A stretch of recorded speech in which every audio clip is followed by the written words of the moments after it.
سلام علیکم شهروندان محترم.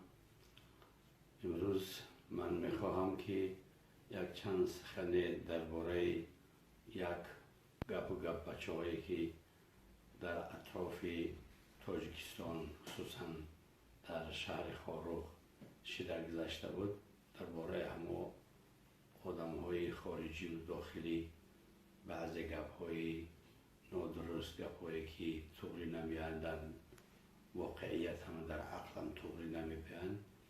همین گپ‌ها را که شنیدم من در اخبارات و در اینترنت، خواستم که کمی هم باشد به شهروندان عزیز برسانم.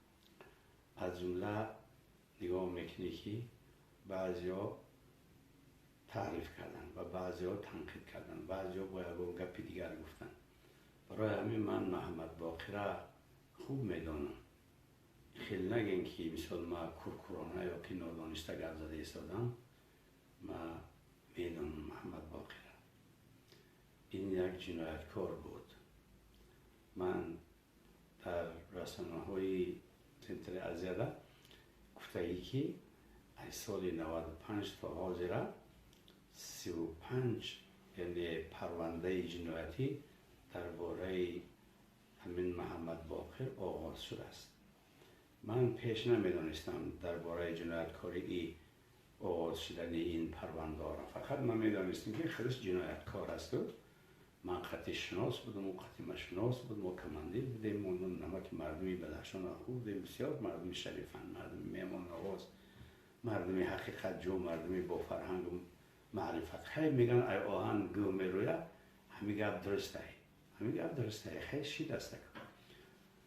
لیکن چند روز پیش هم گفته بودم که این جنایتکار است، قطعی علیم شیر زمان و قطعی کبیری، اینها را به دست قانون سپاردن در کار گفته گپ زده بودیم. و خیلی امروز به امر تقدیر او صرف خم نکرد در نزد قانون، خیلی کشته شد. بعد کشته شدن او دیگر برای او ای خیل بود و او خیل بود، ای گپ بود و او گپ بود، بسیار شده ایستاده است. برای هم گفته ایستادم که این یک جنایتکار بود. جنایتکار را همه وقت ما حرکت کنیم و بدخشانی ها هم دیگر تاجیکان ما هم کدوم منطقه ده که همه جنایتکارها پیدا شد اونها را به دست قانون سپاردن در کار.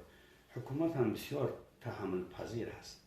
این را ببین که 35 پرونده جنایتی آغاز شده است و او خودش می